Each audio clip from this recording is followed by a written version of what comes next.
ঢাকা বিশ্ববিদ্যালয়ের একজন শিক্ষকের তার আবোল তাবোল গান, তেরা বেঁকা কবিতা আবৃত্তি, উল্টাপাল্টা কথাবার্তা বেশ ভাইরাল হয়েছে। আপনারা সবাই জেনেছেন, দেখেছেনও। তারপর একটু চিনে আসি। তুমি যে আমার, যুগে যুগে আমি তোমারি, পাগলা হাওয়ার তোরে মাটির পিদিম নিভু নিভু করে। এই ভদ্রলোকের এই সব পাগলামি ছাগলামি দেখার পরে জানতে পারলাম উনি ঢাকা বিশ্ববিদ্যালয়ের একজন শিক্ষক। আমি ভাবলাম উনি হয়তোবা নৃত্যকলার কোনো শিক্ষক হবেন, কারণ নাচের ছেলেগুলা কেমন যেন একটু মেয়েলি মেয়েলি হয়ে যায় বা একটু হিজড়া হিজড়া টাইপের হয়ে যায়। পরে জানতে পারলাম এই লোক বাংলা বিভাগের একজন শিক্ষক। এই লোক ঢাকা বিশ্ববিদ্যালয়ের শিক্ষক নিয়োগ পেলেন কিভাবে? এই হিজড়া প্রকৃতির একটি লোক ঢাকা বিশ্ববিদ্যালয়ের শিক্ষক হিসাবে নিয়োগটা দিল কে? আমি ঢাকা বিশ্ববিদ্যালয়ের আমার একজন প্রিয় এবং ঘনিষ্ঠ শিক্ষককে ফোন দিলাম, স্যার, এই লোক চাকরি পেল কিভাবে? ওনাকে কি সরানো যায় না?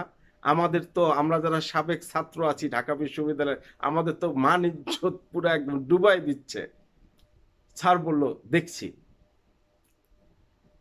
এরপরে আপনারা আরেকটি ভাইরাল ভিডিও দেখলেন গত দু একদিনের মধ্যে। পঞ্চগড়ের টিআর কাবিখার এক কর্মকর্তা, তিনি ক্যালকুলেটর চেপে কড়া হিসাব করে ঘুষ খান। এই ভিডিওটিও অলরেডি ভাইরাল হয়েছে, আপনারা দেখেছেন। তারপর একটু চিনে আসি। কত? 1,62,000, 24,000।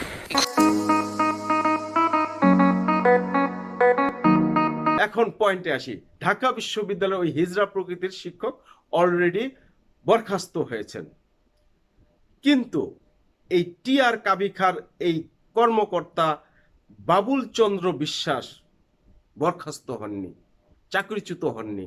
তাকে পঞ্চগড়ের ওই টিআর কাবিখা বিভাগ থেকে দুর্যোগ ব্যবস্থাপনা বিভাগে বদলি করা হয়েছে। আরে ভাই, চোর তো সব জায়গায় চুরি করে, চোর তো কবরস্থানে গিয়েও চুরি করে, কবরস্থানের হাড্ডি গুড্ডি সহ লুটপাট করে খায়। বাবুল চন্দ্র বিশ্বাস এতদিন টিআর কাবিখার সম্পদ বা অর্থ লুটেপুটে খেয়েছেন, এখন দুর্যোগ ব্যবস্থাপনা বিভাগে এসে মানে বিপদগ্রস্ত মানুষের অর্থ সম্পদ লুটেপুটে খাবেন। আমি এই বাবুল চন্দ্র বিশ্বাসকে চাকরি থেকে বরখাস্ত করার আহ্বান জানাচ্ছি। প্রিয় দর্শক, আপনারা কি বলেন?